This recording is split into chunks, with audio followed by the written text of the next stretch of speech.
Now we are studying the circle diagram of the induction motor, which is actually the locus of the rotor current, which is actually to find the perfect knowledge of the induction motor.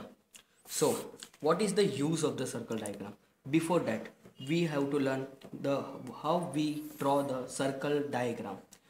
Actually, we know the I2, which is actually the current, is also known as E2 upon Z. Here, E2 upon Z is the impedance, which is quadratic sum of resistance and inductance. So, from general equation from the running condition, here we see E2 is dependent on slip, whereas x2 is dependent on slip also. Dividing the numerators of the and denominators of the above equations, we got this kind of equation. The finalized answer is E2 upon x2 by s square plus x2 square whole square. Here we see R2 now dependent on actually on slip. What is slip? Slip is nothing but the rotor slip speed, means full synchronous speed minus the load speed upon the synchronous speed. Okay. Now I2. What does actually the circle diagram means? Here we are having the equations. From that we are written R2 by S is actually R2 dash. Okay. E2 upon R2 dash plus x2 square. Multiplying the above equation by x2, we get this types of equation, which is actually the E2 upon x2. Again multiply the x2 divided by this kind of thing. Then what is the sine angle? Sine angle. What is actually impedance? Impedance is nothing but R2 plus x2 whole square and its quadratic sum. If we draw the resistance like this, here the x2 is actually the perpendicular to the resistance of R2, and the hypotenuse sums of this R2 and x2 is actually known as the Z2. The angle phi. What is angle the phi? We are using the term sine phi. What does the sine phi means? Sine phi means opposite angle upon the hypotenuse. Here the phi is here, then which is the opposite side, that x2. So x2 upon the hypotenuse. The hypotenuse for this is xz2, which is actually in at the denominator. So this total term is situated as a sine phi, and et upon x2, it is the actual diameter of the circle. So how does the circle diagram situated? Go.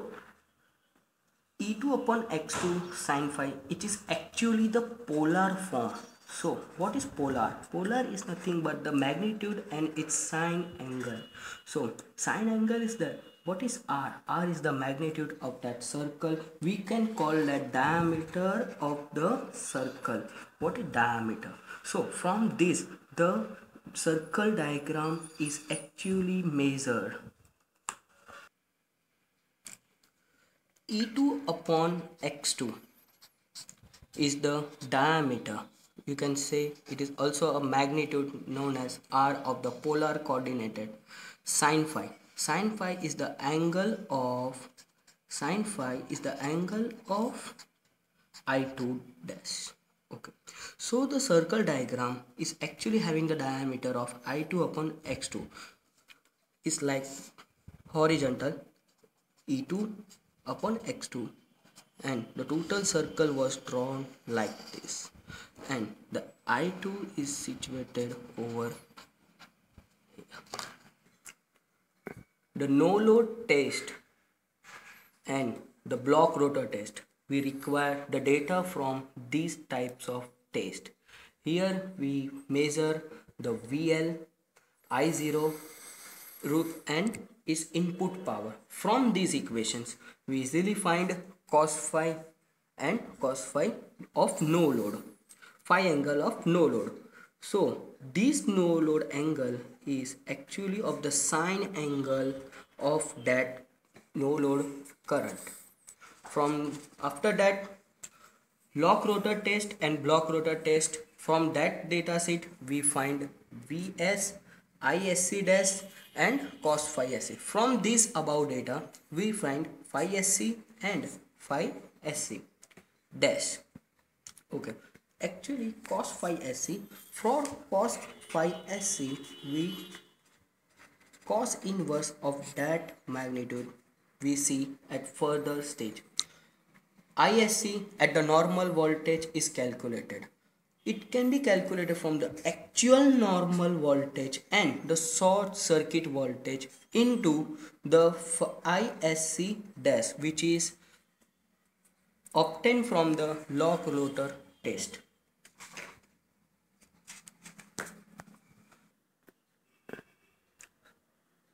So let's start circle diagram. Take a one question. Having of induction motor 400 volt, 30 HP, 50 Hz and 4 pole. Short circuit test, from that data we get 100 voltage, 40 ampere, 3 kW of is kilowatt, and from no load test we get 400 volt, 12 ampere, 1.2 kilowatt. So what we have to find actually? The stator current, power factor at full load, remember at full load, then full load torque, maximum torque, full load slip and its efficiency of the motor. No load test. Solution of that above sum. Input is equal to actually the root 3 VL I0 cos phi 0. Put the data from the questions 1.2 into 1000 because it was given in kilovolt. Root 3 into 412 and the cos phi 0 is actually the unknown. 1200 divided by root 3 into 400 into 12. From that data we get 0.1443. To find the phi 0 we actually cos inverse with this term. Shift cos inverse 0.1443, that is equal to 81.7 is degree. From the above data of no load test we get I0 that is equal to 12 ampere and phi 0 that is equal to 81.77 degree.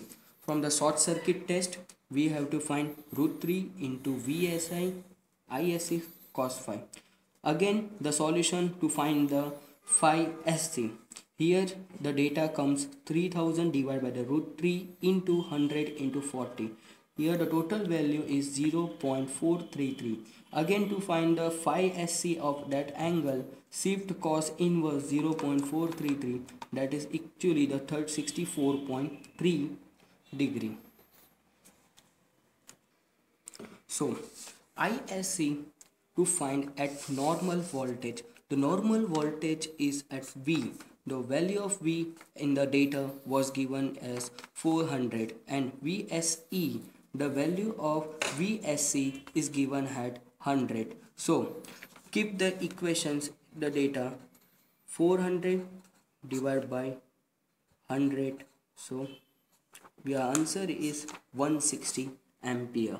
So from the short circuit test we get 160 ampere and phi SC of 64.3 ampere. So let's start to plot this magnitude into the circle diagram.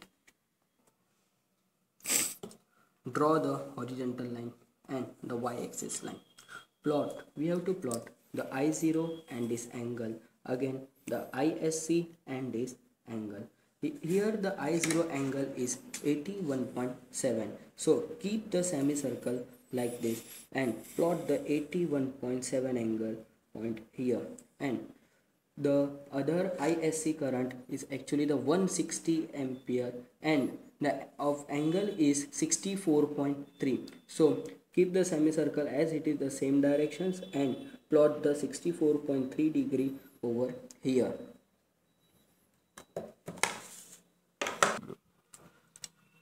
To draw the current angle, we have to scale 1 centimeter as a 10 ampere. Okay. The no load ampere is 1.2. It means divide by the 10 ampere, we get 1.2 centimeter from that angle. So 1.2 centimeter is actually over here. This is actually our no load current. And draw the horizontal parallel line with respect to reference line from the no load current. To draw the ISC from 64.3 degree, the ISC is 160 ampere. 160 ampere divided by 10 is actually the 16 centimeter. 16 centimeter of ISC from here. Joining these two points, we get the actual output line of the circle diagram. So here it is the O. We can point our A.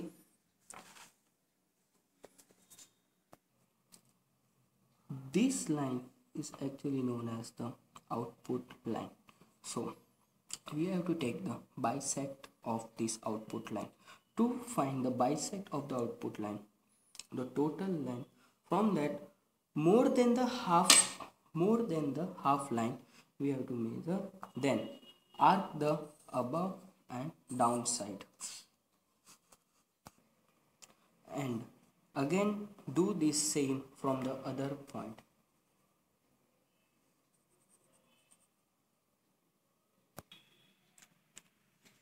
From bisect the output line, we get to this point. Adjoin these 2 points.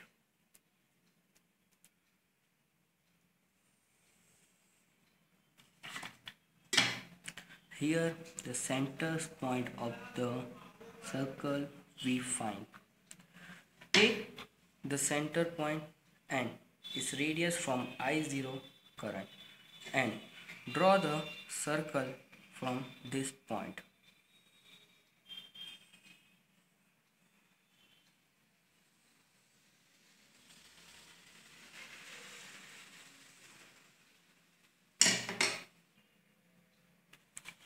Circle diagram. From the circle diagram, draw a line from this point.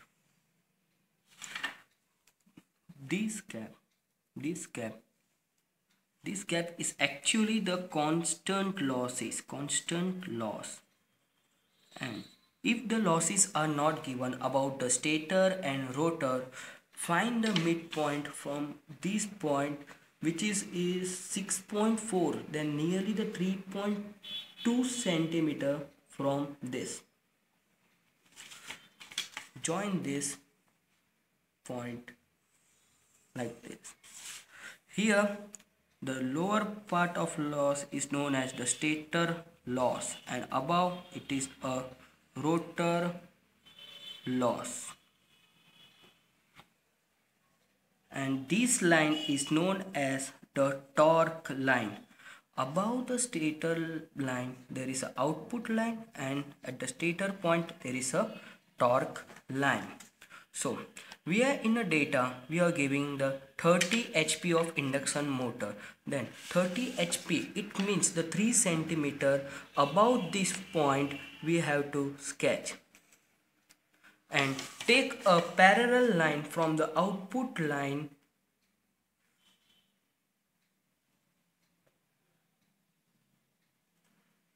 and draw a line which cut the circle. Here we found the I2 dash current of P. This OP current is of the the stator current, with centimeter is of 4.2. So the centimeter is equal to 4.2 centimeter into the 10 ampere of that current scale. 4.2 is the actual centimeter of this OP point. 4.2 into the power scale of the current, that is 10 ampere, is equal to 42 ampere of stator current.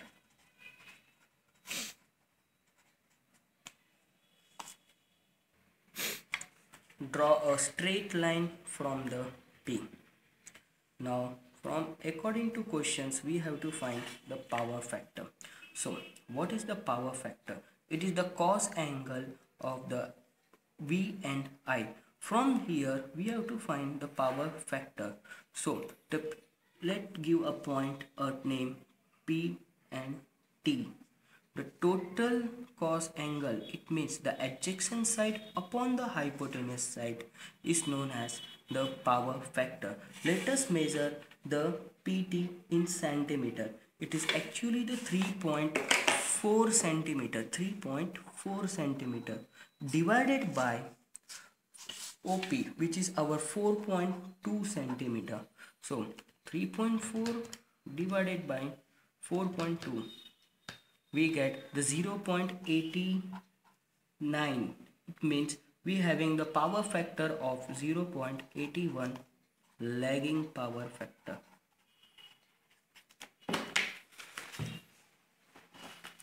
Wait a second. Similar to the current scale, there is a power scale which is used to find the synchronous watt. The power scale is actually formulated by root 3 into V into the scale which has taken of 10 ampere equal to 1 centimeter. Here 3 root into 400 normal of induction motor, rating of the induction motor, into the 10. We get the answer of this,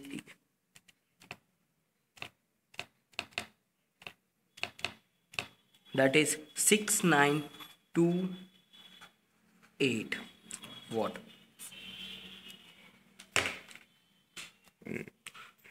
To find the full load torque, we have to plot one point over from the torque line to this point and measure the centimeter of this point. So it is actually nearly the 3.2 centimeter. It is actually the nearly 3.2 centimeter into the power scale of synchronous watt, that is 6928. So 6928 into 3.2, we get the answer of 22,169 watt of full load torque. Then we have to find the maximum torque. To find the maximum torque, take the radius of the circle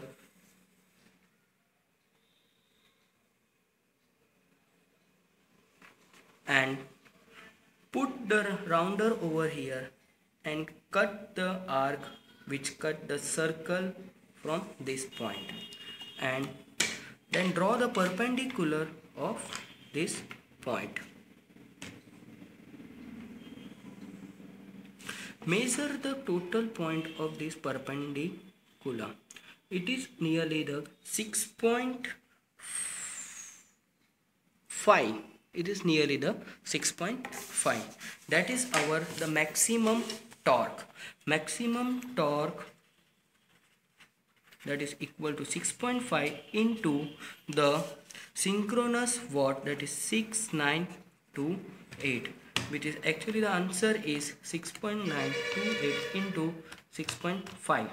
We get the answer of 45,032 watt. Now we have to find the efficiency. Efficiency is actually the output upon the input. To find the output, the line comes from this point is the output line. Measure this value and the total is known as the input line. So find the efficiency of the input.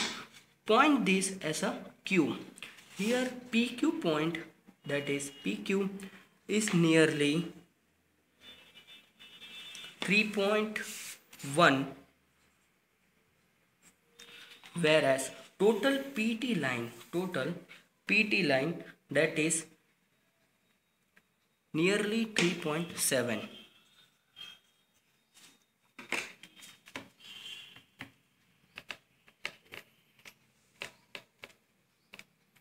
The efficiency come from this division is 0.837 into 100, we get 83.78% efficiency. To find the slip, we have to measure the distance between the output and torque. It is nearly of microcentimeter, that is 0.2 centimeter, and total PR. The PR is the torque line of this centimeter. It is already a 3.4 centimeter. So the answer of dividing this term 0.25 divided by 3.4, we get 0.073. To calculate the total percentage slip into the 100 with that term, we get 7.3 slip percentage. So here is the total image of the circle diagram. Good luck guys.